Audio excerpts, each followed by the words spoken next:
Halo co-friends, di sini kita punya soal tentang limit fungsi trigonometri.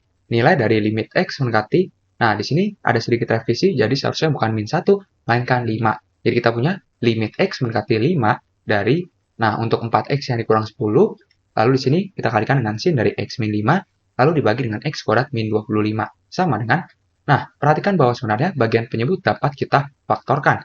Yakni di sini kita punya untuk x kuadrat min 25 sebenarnya dapat kita faktorkan menjadi x plus 5 yang dikalikan dengan x dikurang dengan 5. Sehingga di sini kita punya untuk sin dari x dikurang dengan 5 juga.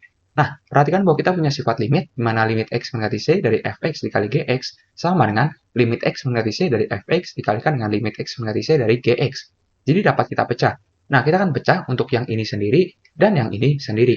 Sehingga di sini kita punya untuk limit x mendekati 5 dari 4x yang dikurang dengan 10, lalu kita bagi dengan x yang ditambah dengan 5, lalu kita kalikan dengan limit x mendekati 5 dari sin x yang dikurang dengan 5, dan di sini kita bagi dengan x dikurang dengan 5. Dan mari kita kembali untuk limit trigonometri, di mana limit x mendekati 0 dari sin ax per bx sama dengan a per b.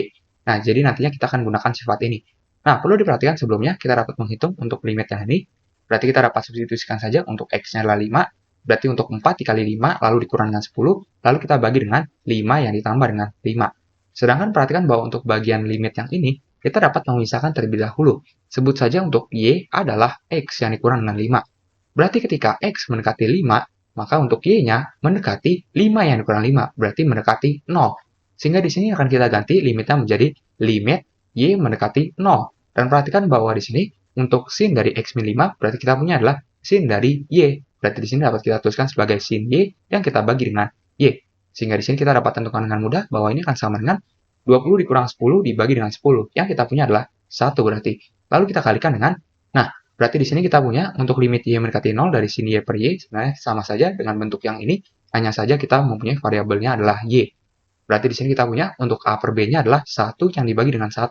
Maka kita punya adalah 1. Sehingga di sini kita mendapati bahwa nilai limitnya adalah 1. Jadi jawaban yang tepat adalah opsi yang C.